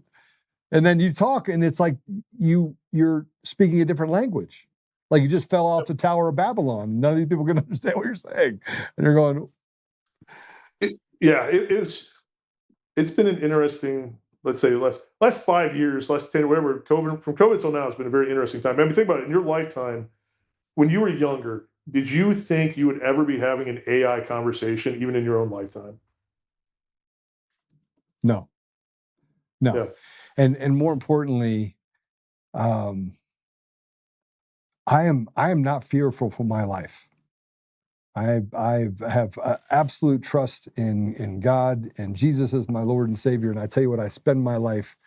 I think I'm more at peace today than I've ever been. But I have anguish over the fact that I didn't act sooner for my children and my children's children and future generations, because the people that ran onto the beaches of Normandy, and that was a half a mile they ran towards their death, watching their brothers fall, right? And there were no sisters there either. There were men that fell to their death, and they ran towards that beach and they won. They did it under the illusion of that we would preserve that a future generation, that they would do something to give us something, and that we would do that same honor. We would pass that baton to our children, and so that they would have that same opportunity. They would have more opportunity. We would have more than we had. And right now we're handing off not only a train wreck, we're handing off a society that literally cannot even support or sustain itself. And I think that's terrifying. The only way I'm going to say it is the first time I've been talking to Tommy a few times. Tommy's probably a little more caregiving, probably a little more optimistic than I would typically be on some of these. But I'm going to be optimistic here. I think that humanity generally figures it out. Usually there's going to be some catastrophe, something's going to happen, but we somehow figure out how to get through it and we solve the problem. But the other point is, I get this feeling in the last 5 years, for the first time in my entire life, where God is re-entering our world. It's like, and people are talking about it. They're more open to talking like about Sophia it. I've been on Cunningham. more podcasts. Yeah. I'm on more podcasts where people talk, and they're like, yeah, I mean, it's a God. And it's like, you know what? That's okay. And I've never seen that before. And I just feel like we're in a search for meaning because we've been without it for decades. Yeah. And now people need meaning. They need to find something in their life because production, let's say AI does get through. I mean, you can produce a lot of stuff real cheap now, but why do you want it if it's real cheap? That's the question. You're gonna want handmade stuff. You're gonna want real artwork. You're gonna want people capable of actually doing something with their hands, because that's gonna have a lot more value than it's ever had before. And it's gonna bring, I think, humanity is in a weird way, it's hopefully gonna bring us back to our roots that we've kind of gotten lost in this whole commercialism over the last 80, 100 years. You know, I find myself wanting things less. It's really weird. I mean, look, my entire life I've had cool cars. And I'm not talking about like little cool cars. I'm talking about like GT3s and Lamborghinis and stuff that I've just spent an absurd amount of money doing things to. And it was probably like 4 years ago. I've lost my joy for it. Like, it's just not important to me. And it's a weird feeling. Like I drive around a car now. I mean, I still have a couple of cool cars. I can't say I don't like cool cars, but it's less that. It's now I just want something nice I can drive around, which, by the way, has no technology. So I go find a car that has no miles on it, that's 25 years old, and I'm like, I want to drive that car, right? I don't want to drive by wire anymore, which is in essence what cars are. Drive by wire means that if I can break into it, somebody else can break into it and make me crash. I'm out. Oh, I hear you. I always tell a story about a year ago. I was walking through this last Christmas, and I'm walking through this mall, and I looked around. I was like, "There's not a single thing in this entire building that I could purchase that actually makes me any happier." You might have a second where you're like, "Oh," but the reality is, I stood back. It's like we have so much crap. Yeah. And I really, really wish. I mean, if you would, it sounds insane, but just strip your house of so much of it and just be like, I want 12 things or 10 things that are actually of value, and that they're original and that they're beautiful and that they really, when I look at them, I know that there's something special about them and their existence in this world. Because so much of the stuff you can just throw out most of the things in your house and you'll buy another one that's the exact same thing and tomorrow. It's just, I don't understand how they got us to believe that all of us owning the same tennis shoes makes you special. It's like everybody else has it. Why do I want that? Why do I want the thing that everybody else has? Up until recent in history, that wasn't the thing that made you special. It was owning or doing the thing that others couldn't have or didn't own. Now it's like, 50,000 pairs of these shoes are made. So that's not nothing special with that. Like, why does it matter? Why do I want them? I don't. And it took me a long time. Like, don't get me wrong, I fell into that trap like everybody else. But I'm somehow gotten past it. And I think you said it. Like, there's just nothing. Why? It's a dullness. It's a dullness. My wife says, like, oh, look at this little figurine deal. And I was like, I've got like 6,000 of those things in the house. Yeah. I don't need another one. And then like I go, yeah. I do enjoy buying new guns. I will tell you that. I like new guns. So I do spend money on guns. So that gives me some joy. I'm like, oh, new Nighthawk came out. I got to have one of those. And I can appreciate it. I don't think any of us are ever going to get to the point where you don't want. I mean, you're definitely going to want something. I just think that we've allowed them to program our minds to believe what we want will give us happiness. And it's just not the case. I mean, when I watch people die, I've seen, once again, hundreds of people die. I've seen people die in so many ways. Two things I've learned from it. One, you don't know when it's coming. And as I tell people, there's not a single morning that somebody woke up and said, I'm going to meet that trauma surgeon today. They didn't know it. it happens in a time when, they were just going to work or they were just doing their thing, and then it happened, and now they're going to meet me that day. So it's always a surprise. And the things that can happen to you that could just kill you on any random day, it would shock you. I'm always just amazed at the new ways the world has to finding to just end somebody's life that moment. So I've really learned that time matters, and those people, when they are in that worst case and things go wrong, it's true. Like they're not worried about their stuff. They're worried about their family. They're worried about their how they're perceived as a person. Like, are they a good person? Did they live the life that they wanted to live as a quality of a person? But those are the things that matter. Like it's not the car, it's not the shirt, it's not the whatever it is. It just isn't. Yeah. And Well, if people think they're going to figure that out tomorrow, it may be tomorrow. yeah, I think, and I'll let you go with this because I know that I've taken. I got a little too deep there. I apologize if I went too far. It's actually not deep because these are the questions that people are asking.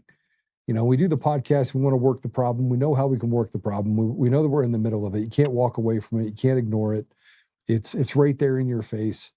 And we recognize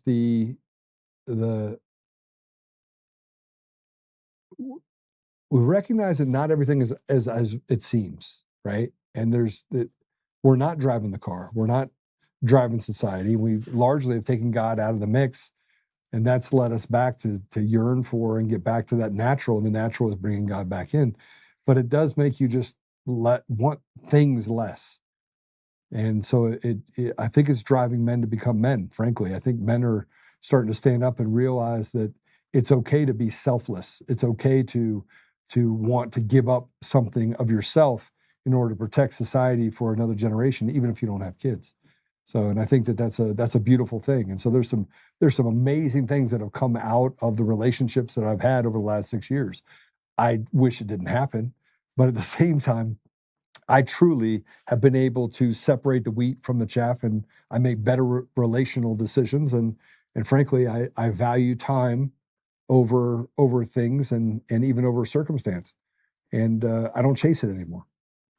And I had to say, to square this circle, what you're doing with the voting is huge, because it really is going back to, even if we wanted to influence this or take some control over it, that's how it's being prevented. And it's becoming glaringly obvious that our voices are not being heard. that they're somehow intentionally, the system is making sure that those that want to do what's happening get to do what's happening, and those of us that want to put some brakes on it are never going to be allowed to actually have a voice.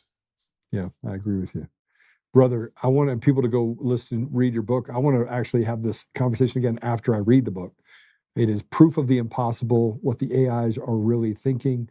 It is available on your website, proofoftheimpossible.com, correct? Yeah, it's through Amazon. It's on the website.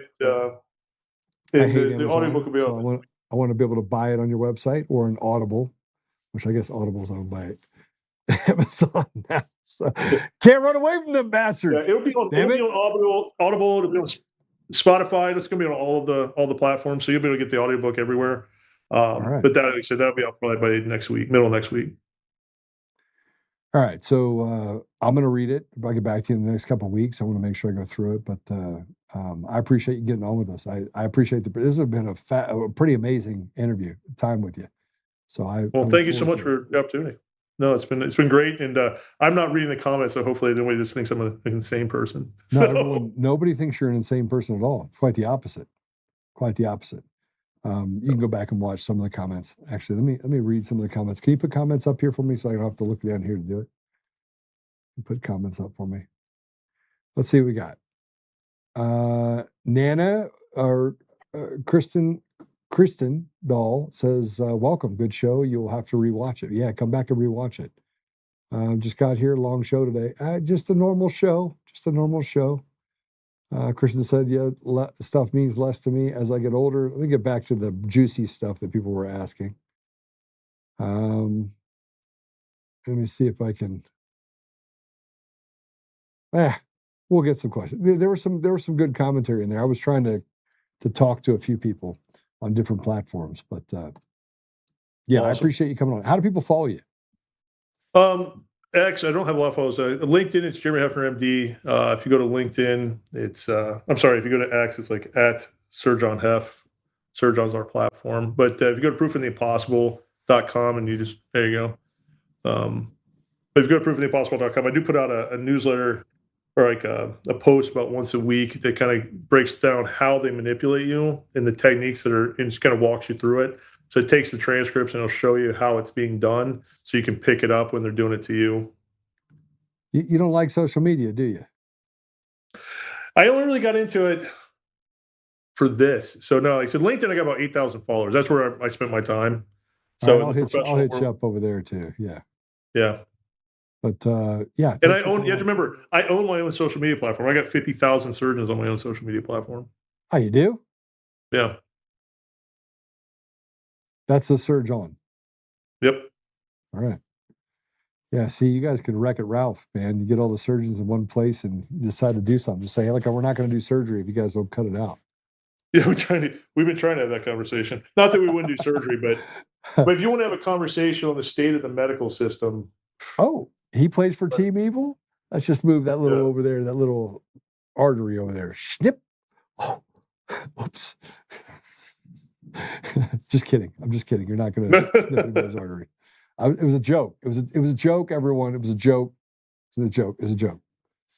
Don't cut me off of platforms. All right. Well, Jeremy, thank you. Doctor, thank you for coming on. I appreciate you very much. And I'll have you on again. Thank you so much. All right. Take care. God bless. That was a great conversation. And before he came on, I was talking to some of my colleagues upstairs, and I said, this is going to be an amazing conversation. He is a doctor. He is into AI, understands AI, and he wrote a book. And as you walk through the writing the book part, fascinating part about it is I didn't read it. Usually I like to read it beforehand, but I'm deeply entrenched in a book right now that I said I'd read 2 weeks ago, and I want to finally get that done. So this will be the next one. I implore all of you to go grab the book, Proof of the Impossible. Jeff, you just said that you read books. Go read the book, bro. Proof of the Impossible, what the AIs are really thinking. I know you said in your comments that the AI is, it's just learned material, but I think you'll find that some of it is, some of it isn't. It does have guardrails, but it is learning more from you or as much from you as you're supposedly learning from it. So go check it out. All right, we're going to go to commercial break. When we come back, I want to talk about the rotted judiciary. Because as we start talking about the problems, we got to talk a little bit about the medical problems that we face. But now let's talk about the problem that's right in front of us, and that is there was over 1,000 Americans that were tortured and tormented by a system of process run by cartel judges. People that did immense amount of harm. It killed some people. It caused some people to commit suicide. And it basically gave people no hope. So we're going to go to a commercial break. When we come back, we're going to talk about that. We'll be right back.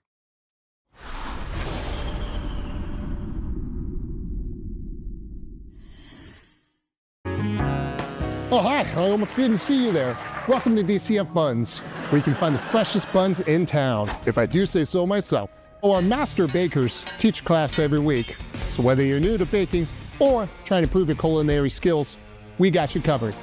And we can help you bake the cake of your dreams. We'll even clean your cake if you want. And if you don't want to bake anything yourself, we have loads of fresh buns available in a variety of shapes and sizes. Check us out at dcfbuns.com to learn more. DCF Buns, we keep the buns hot and the deals hotter. Buns.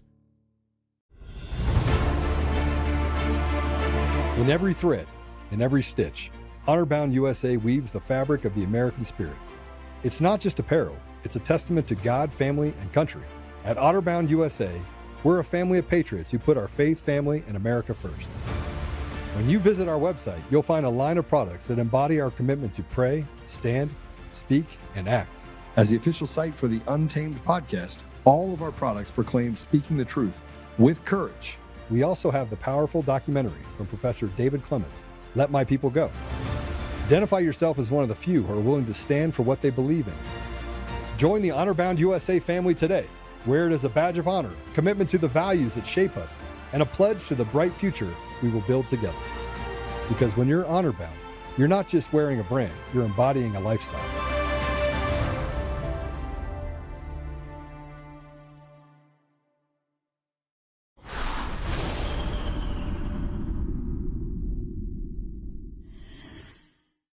So they said, oh, now we've got you for January 6th. And then, again, something that has never been seen or heard of before, the local jurisdiction just passed it to the feds and said, oh, this is your case now. And so then the feds prosecuted me for January 6th. They had 3 charges. We ended up getting a misdemeanor trespassing charge. I forget the exact one. Misdemeanor. They put me in federal prison. Never heard of anybody with a misdemeanor in a federal prison before. Another first for me, put another feather in my cap. So that's how it all goes down. So I was there as a journalist, like many other people, including the people I was with. None of them got arrested. None of the other journalists got arrested. I guess maybe you would be the only other case of a journalist getting arrested, actually. Yeah. And they said, oh, well, since they had no reasonable cause to arrest me, I didn't touch a police officer, I didn't do anything. Their reasonable cause was you violated a probation. The probation was over and I didn't violate it. That's how they got me for January 6th. And then the crazy thing is you get into these courtrooms, the whole thing is rigged. Yeah. It's actually one of the saddest experiences because you realize you're in the courtroom. It's a triangle of power. You have the judge that wants to imprison you to fill the prisons. You have the prosecuting attorneys that want to convict you to keep their conviction rate high. And then there's you with no chance. Right. None. Yep. Not even a shot. Yep. And you just have to sit there and take it. You have to sit there and take it. A system designed where the process is the punishment, where they can persecute you with impunity. They can do whatever they want to you.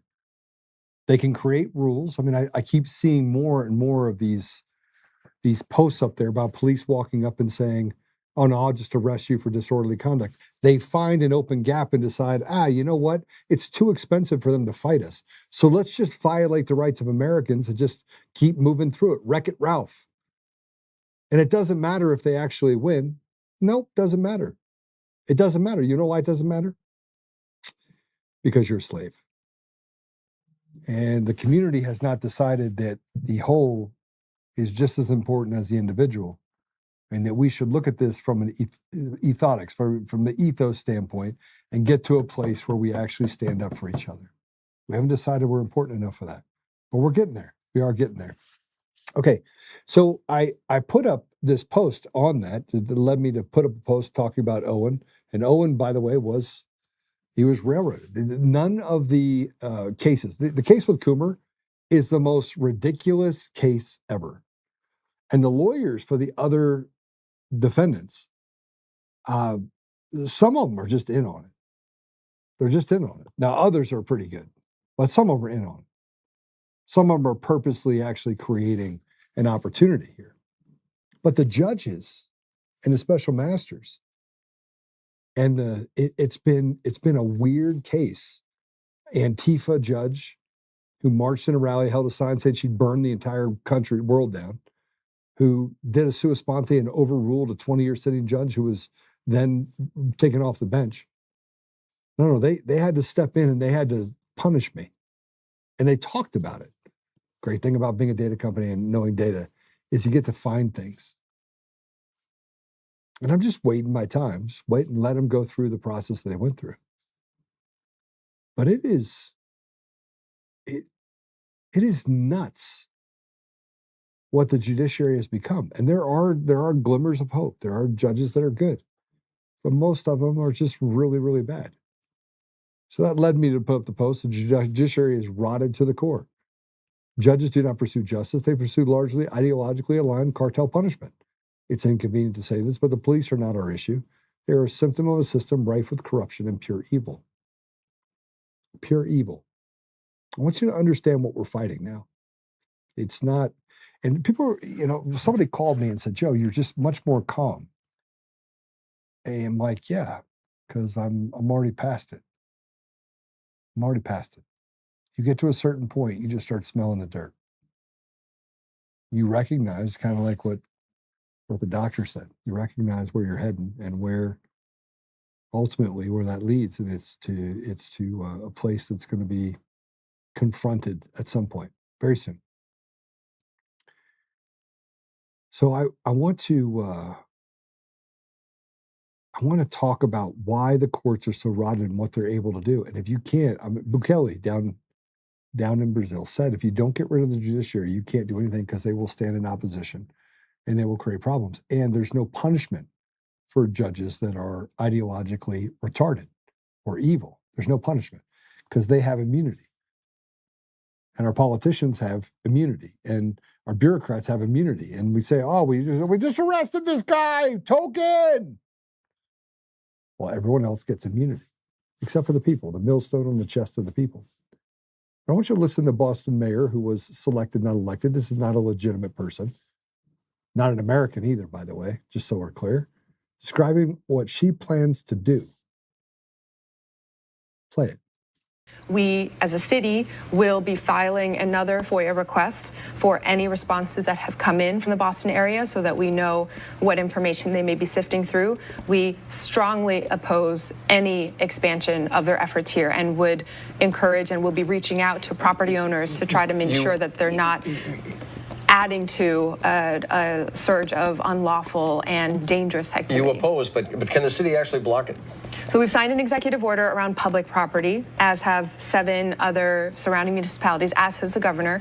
We cannot block private property, but we will be contacting property owners to make sure they understand our view on how dangerous this could be for our residents and that this is not a way to make our community safer. And when you say you're FOIA-ing this information, it sounds like you're looking to find out who's responding, and will you be reaching out to those business owners, what have you, directly? We look to find as much information as possible about what their plans are, what information they might be looking at in order to have the best possible response and protect our communities. And protect our communities by letting criminals run all over the place and having illegals, people largely like her. She's a, what do you call it? A Manchurian candidate for mayor. We're going to have conversations and bully private property owners. We're going to intimidate, bully, and punish property owners for cooperating with ICE to get illegals out of our community. We're headed towards war. She's literally going to dox her own citizens and intimidate them. That should be a crime. She should be arrested. It should be a crime. And here's a DSA agent and Democrat nominee, Angie Nixon. And she's discussing the loss of black jobs. This is not true, but under Trump. Now, she defeated Vindman, who is kind of like the devil. So you have the devil fighting the devil. You have 2 devils that are fighting each other. But here, let me go ahead and play it. What do you see as the biggest civil rights challenges facing Black Floridians today? That is a really good question. I would say the biggest civil rights challenge is, it all stems back to, it's everything. But it stems back to it all stems back to money. It's the dollar bill, right? And dollar bill. Again, we had nearly 800,000 Black people lose their jobs under Donald Trump. And that's because of these anti-DEI policies. And these anti-DEI policies are basically allowing companies to discriminate against us. People are more likely now to get away with housing discrimination, hiring discrimination, and all the things. And that's one of the main issues that we're seeing. You sound like a retard. You sound like an uneducated, illiterate retard.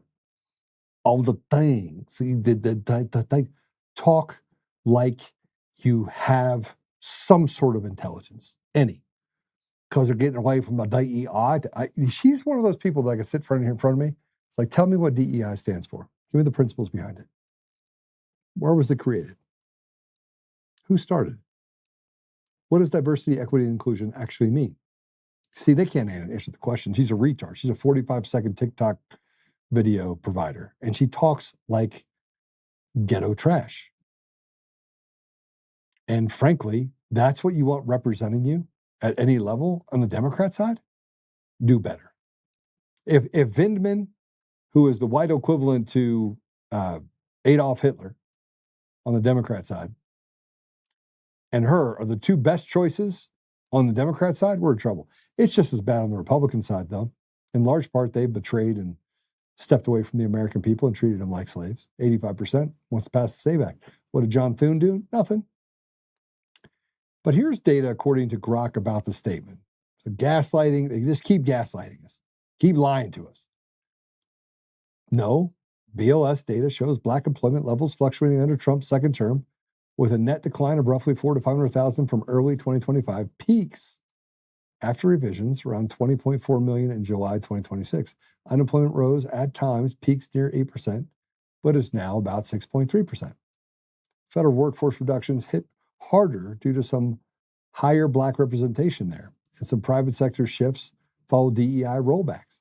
The 800,000 figure appears overstated relative to official net changes and mixed multiple factors. Whether any losses were unfair depends on viewing anti-DEI rules as ending race preference versus enabling bias. Interesting. So I will tell you this, it is back to school day. It is back to school week. All of our kids are going back to school.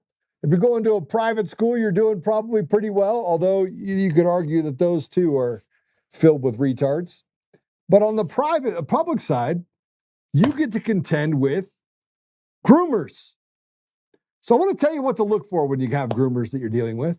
First of all, if your kids come home, you want to ask them a simple question. What did you learn today in school? Did anybody tell you that asked you if you were uncomfortable being who you are?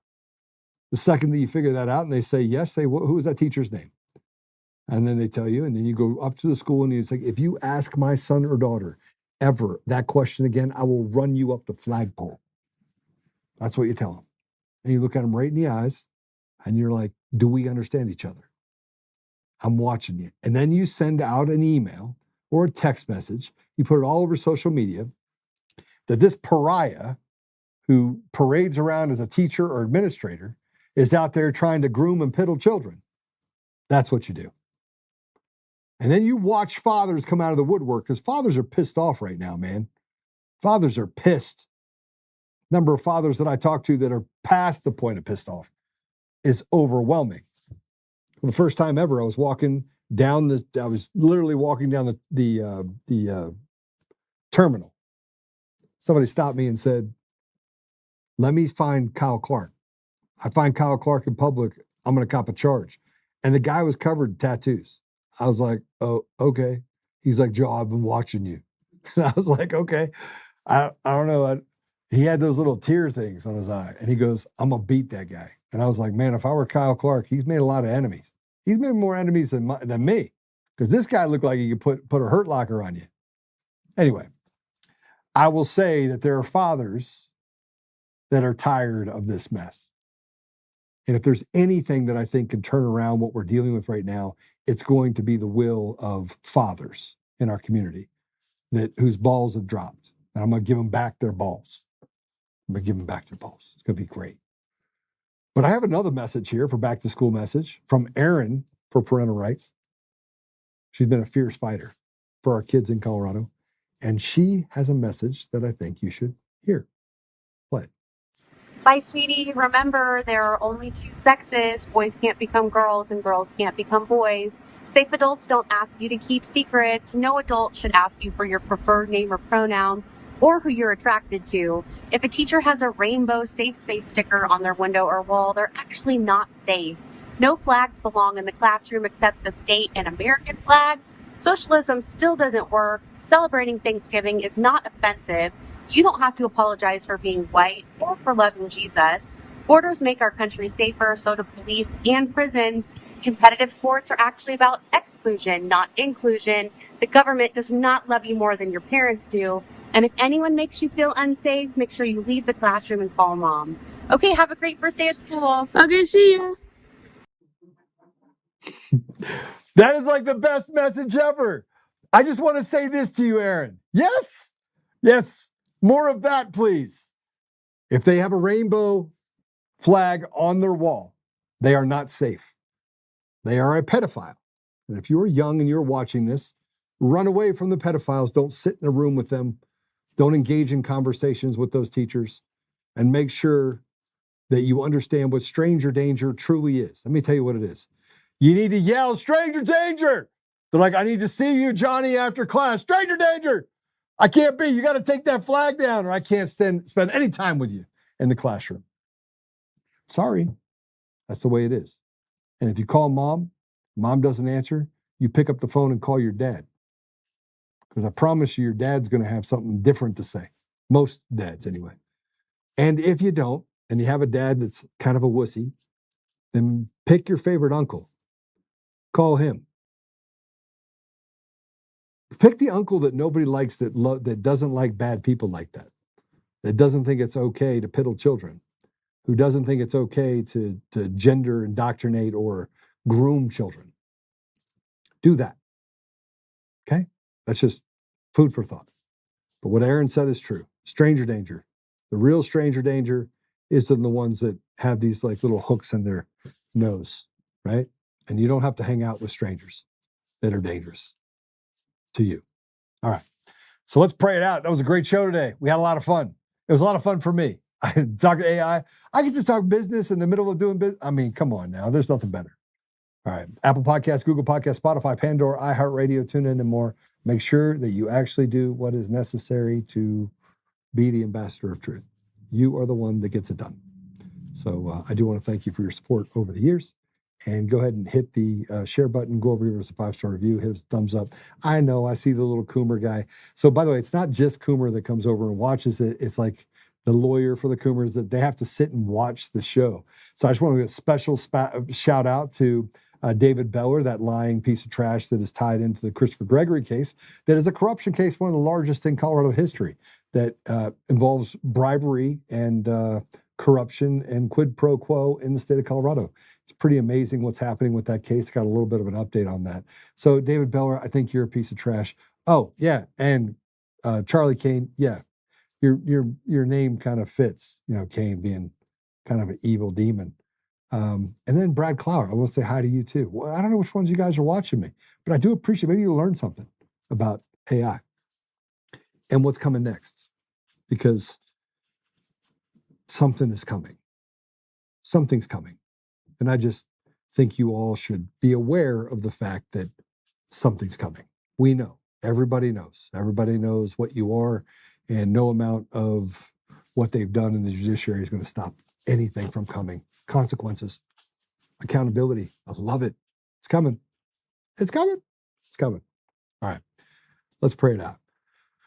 Whew. Father God, thank you. Man, we are so grateful. We are grateful for peace. We're grateful for the peace that we feel and we have, even in all the turmoil.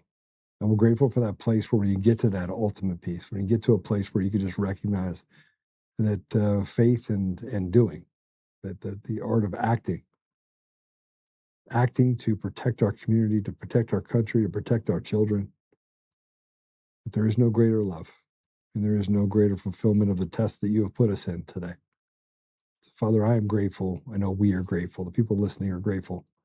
We're grateful for your blessings that you've given in our lives, and for the ability that we can speak the truth, and that one day we'll just be back with you, Father. We'll just be there with you. So, Father, I just ask that you give us the strength to continue to fight, that you give us wisdom, and you give us discernment. You give us the ability to never become the very thing that we're fighting against, but to fiercely recognize when it is time to be a warrior, and fiercely recognize when we must strike before being stricken, or we must defend ourselves and our community against this team evil.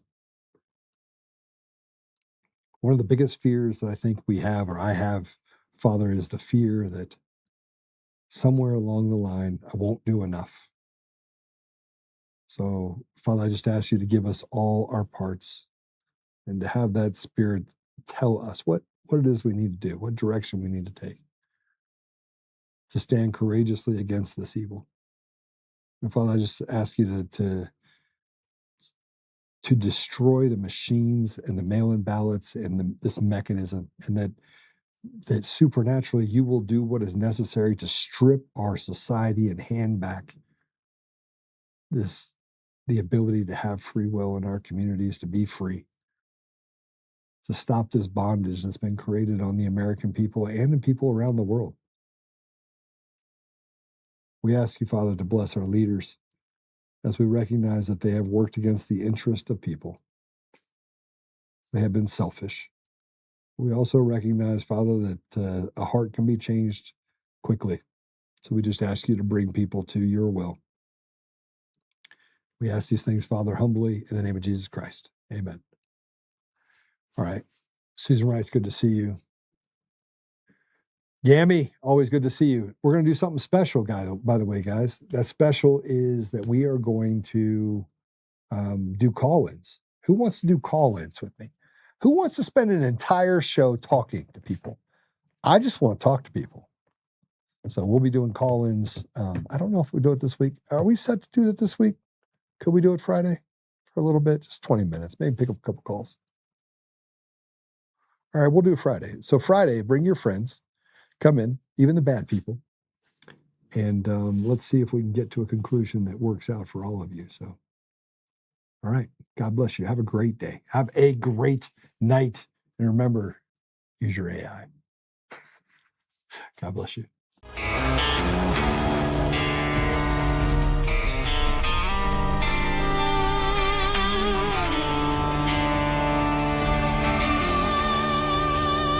Rise up untamed in the heart of the fire where the wild ones roam. Oltmann's calling, bringing truth back home. From conservative daily to this untamed fire, we shatter the silence, lifting spirits higher. No chains can hold us, no lies can prevail. Authentic and fearless on this rugged trail.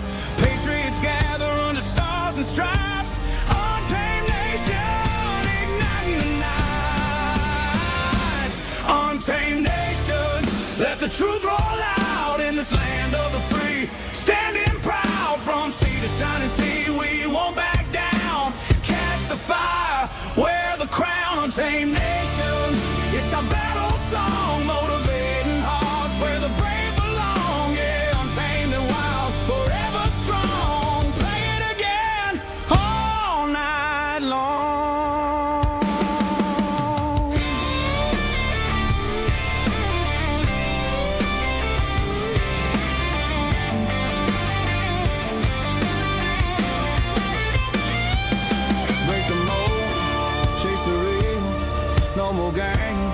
Time to heal. Joe's voice leads the untamed crew. Truth matters through and through. Untamed nation, let the truth roll out in this land of the free. Standing proud from sea to shining sea, we won't back down. Catch the fire, wear the crown. Untamed nation, it's our battle song, motivating hearts where the brave belong. Yeah.